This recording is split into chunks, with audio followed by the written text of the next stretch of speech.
By the Bay, I'm David. Interesting little bit. Special counsel Jack Smith used a routine legal filing today, Friday, to offer a forceful public rebuttal against Donald Trump's claims that his criminal prosecution for allegedly hoarding classified documents has been infected by politics and legal impropriety.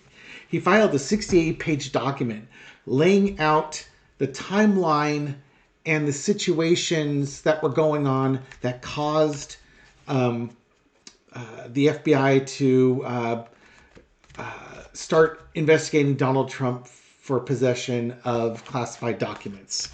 And systematically, they laid out what happened.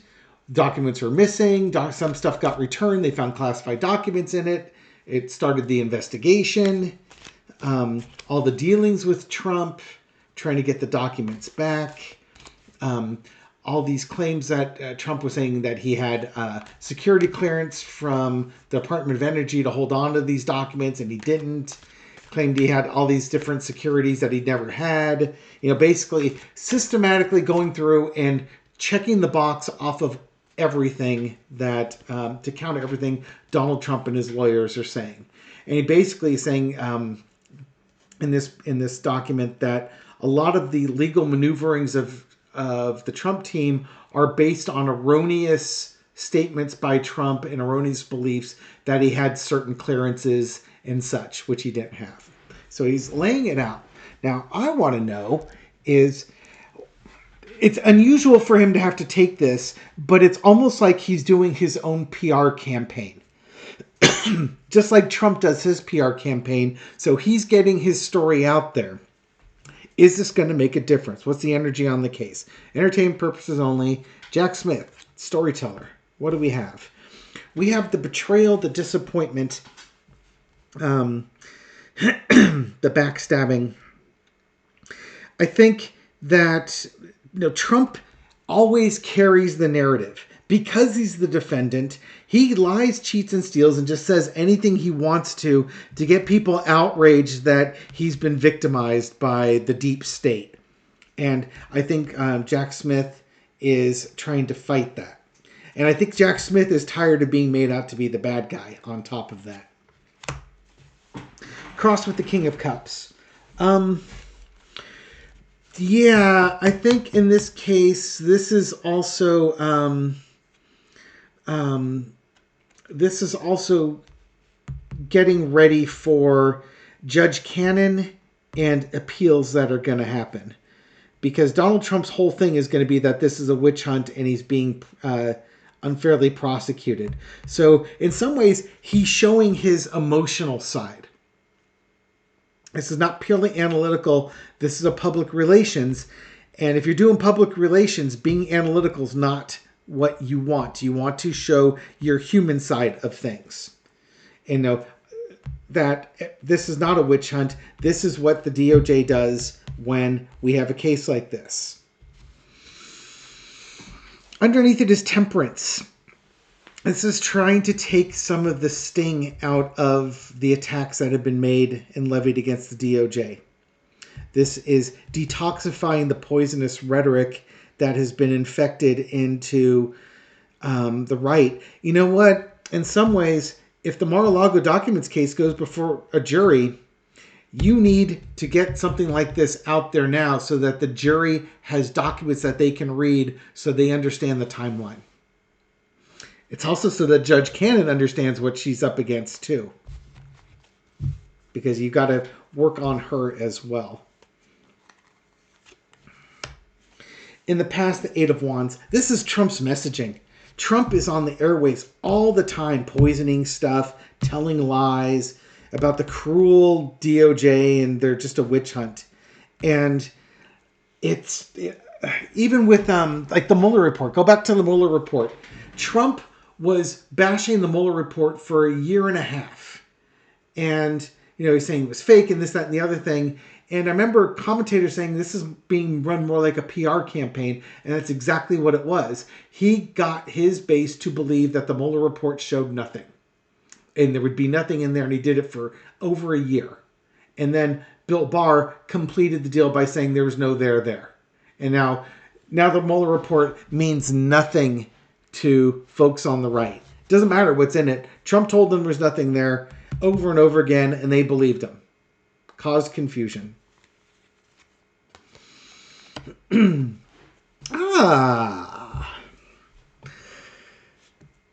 Six of Swords is the current situation. Jack Smith is trying to lower the temperature. He's trying to calm things down. This is the detoxification process. Explaining the events.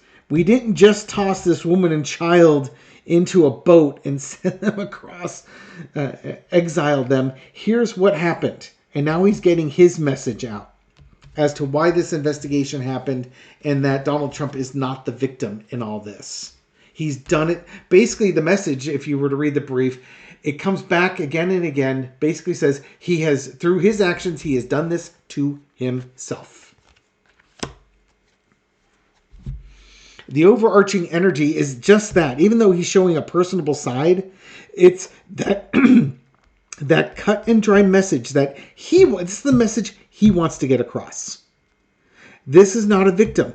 Donald Trump did this to himself. This is the detoxification. This is nothing personal. Donald Trump did this to himself. And we will hold him to account for what he did to himself. Swords, swords, swords. Donald Trump plays on people's emotions. And Jack Smith is showing some emotion on this to show some connection that he's not just a cold-blooded assassin, which I think he is. But again, this Queen of Swords is it's the left brain to the right brain. This also, call it what you will, but the conservatives, the pick yourself up by your bootstraps party of law and order and self-responsibility, this message should resonate with them. He did this to himself. He needs to suffer the consequences of his actions. And part of them is going to say, but he's dear leader, and there's going to be other people. It's like, yeah, but if he actually did it, he should pay a price. Just like your cousin, if he stole shoplifting or something like that, or your brother or sister, if somebody got caught stealing, yeah, you may not want him to go to jail, but at the same time, they stole. They had a choice. They didn't need to do it. They did it. Doesn't have to be a huge punishment, but they need to be held to account. It's going to take some of the temperature down, and that's what he's trying to do. Yeah, he's looking forward. He is looking forward towards the case, and he's taking action now because he knows this is going to be an emotionally charged case. He has to be able to reach the jury and get that message across to them and take the emotion out, detoxifying the whole process. So, strategy. Strategy, strategy, strategy. And that's the thing, right? In a court case, facts matter. But the problem is you got a jury. And juries are people with emotions. So you got to let them know who did the betraying. This isn't the government betraying Donald Trump. This is Donald Trump betraying the government and taking stuff that didn't belong to him. And we need to hold him to account. Plain and simple. Very straightforward. Will it work? Will this work? Will this take the temperature down? Will this get the jury out of their right brain into their left brain, especially those who would be rather fanatical with Donald Trump? Will this tactic work? Will it detoxify the situation? Will it bring down the temperature? Will it help people make logical choices when it comes time for the courts? Okay, what do we got?